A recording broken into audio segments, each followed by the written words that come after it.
Netflix has a new, monstrous story to tell. In 1950s Wisconsin, Ed Gein lived quietly on a decaying farm, hiding a house of horrors so gruesome it would redefine the American nightmare. Driven by isolation, psychosis, and an all-consuming obsession with his mother, he committed crimes that would haunt Hollywood for decades. The third and most harrowing installment of Ryan Murphy and Ian Brennan's anthology series. Watch Monster, the Ed Gein story, October 3rd, only on Netflix.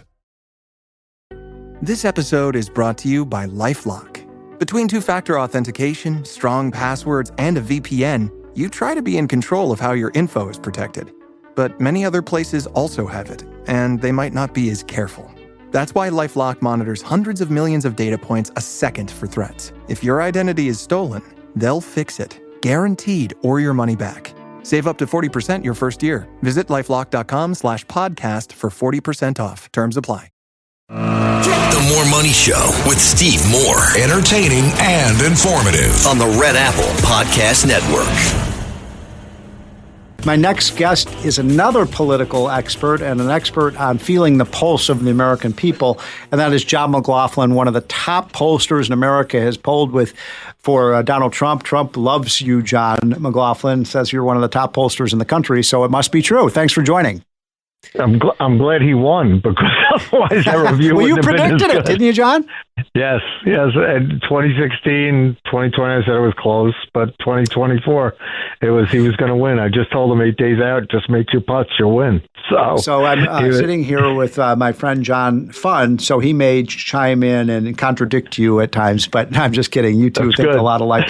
So, John, let's start with the big picture, the mood of the country. Mm-hmm. I mean, it's really interesting because if you look at the statistics on the economy, they're pretty good. They're very good. We've got really high economic growth. We've got a record stock market, John McLaughlin. We've got, record energy production. Gas prices are below $3 a gallon. Why are Americans in a grumpy mood? Well, they're in a grumpy mood because the country's still polarized, and it's by the media. Literally, you've got basically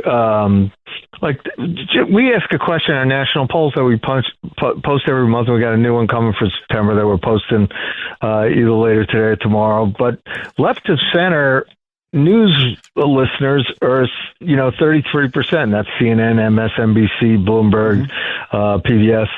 Right of center people, you got Fox News, Newsmax, conservative talk radio, and they're 35%. So they're evenly split, a third.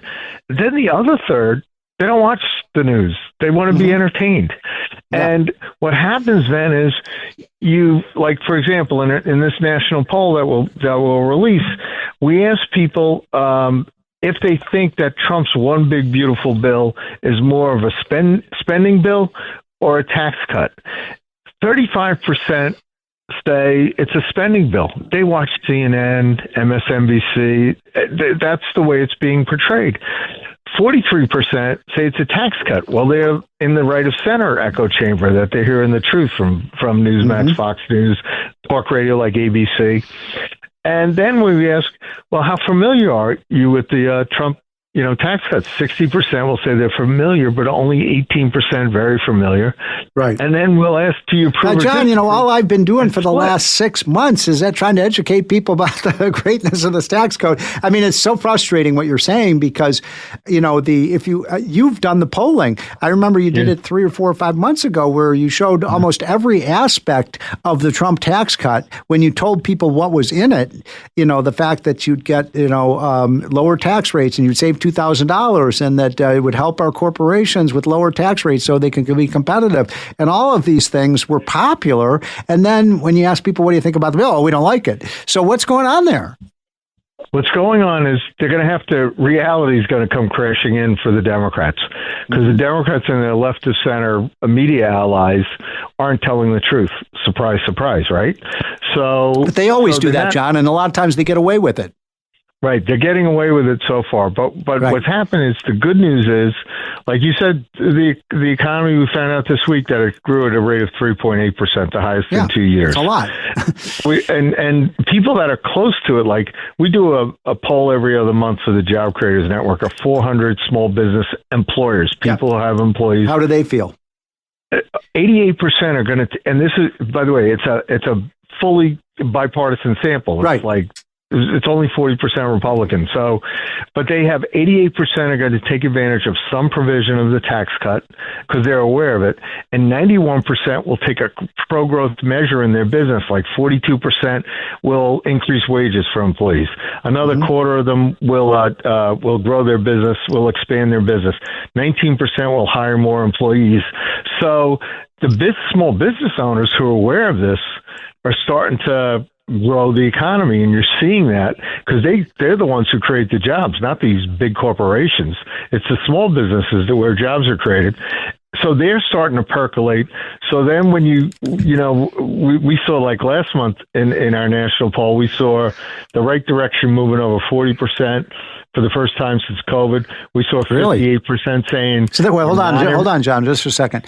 So the people who feel like the country is going in the right direction is the highest since COVID. Wow, yeah. That's amazing. And since we came out of COVID, and then 58% said we were not in recession, which is the highest since before COVID. And then you have another 4 in 10 were telling us that the economy is starting to improve. So that's the highest again since we came out of COVID. So it's like things are starting to get there, but we have to tell people every day, but they're starting to see it. This is happening organically. Yeah. They're seeing it in their own lives. Yeah. And going back to our friend Larry Kudlow, he used to tell me, because I used to work for Arthur Finkelstein, who worked for Michael Deaver at the Reagan White House. They used to announce something positively economic-wise every day. They would focus on it. Well, Trump does that. Well, but we don't have a campaign right now. We have the government. Yeah, right. The campaign last year, like I saw the president on 9/11, and he said, because he had some good job approval numbers, he said, "Is this the highest we've had?" I said, "No, the highest was on Election Day," because you had a campaign that was building to a crescendo that was focused on it.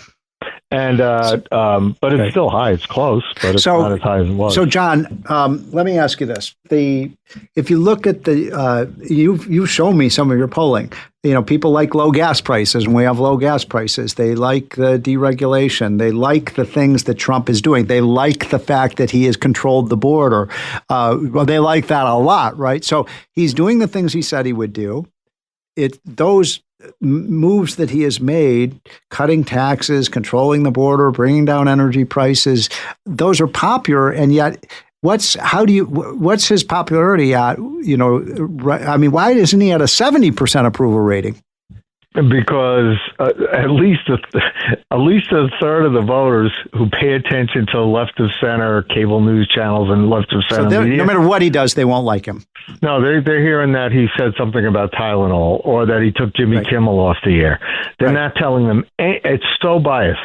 I mean, Jimmy Kimmel goes back on the air and he just lambastes the president the whole time. It's so, it's just a matter of time till his ratings fall again because it's horrible. So, but in the meantime, you've got the base is very happy with the president, and the average person is saying, guess what? Prices aren't as high as they used to be. The price of gas is down. We're at peace. We're getting stronger. So they're gradually feeling better, and reality is starting to tell them that things are good. Because the survey I just mentioned to you, Republicans beat the Democrats in the generic ballot for Congress 47-41. Okay. All right, John, speed round. Can the Republican win the governor's race in New Jersey? Yes, it's dead even. Dead even right now. Yeah, so some of the Republicans are saying they're slightly ahead, so it's dead even. And by the way, Trump, we only lost it by 6 points. Just before we debated with Biden, we were dead even with Biden. I wanted to play to win that state. Okay. But after Harris dropped down and raised $1 billion, we had to retrench into the 7 battleground. Second question, is Jimmy Kimmel popular or not popular with the American people? He's not popular overall, but I really haven't polled him. I mean, he's got his loyal left of center base. He's definitely not popular with the right of center base. So, what advice would you give Donald Trump? You're one of the smartest political people I know. I've always said, and I love Donald Trump, and he's been so good to me, and I love what he's done for our country. But I've always said, John, that the only person who can ever beat Donald Trump is Donald Trump. And so, by the way, you're right.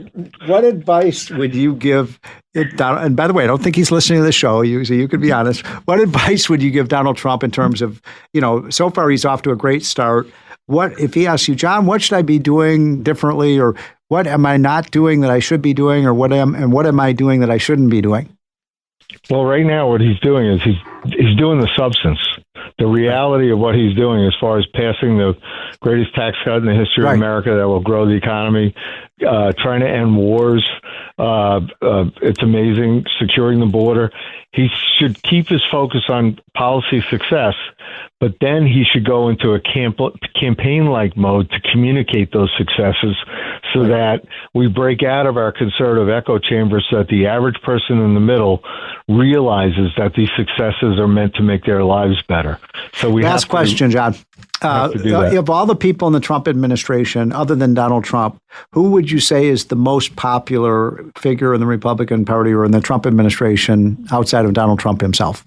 Well, right now it's J.D. Vance. J.D. Vance, okay. Why is that? You're saying in the Republican Party. I mean, he's leading in the national primary. We have what's interesting is we haven't posted, but JD is ahead with 43% of the vote. Number 2 is like significantly behind is Donald Trump Jr. But the other one that's most interesting is Gavin Newsom on the Democrat side is now in first place. He's ahead of Kamala Harris, 22-21.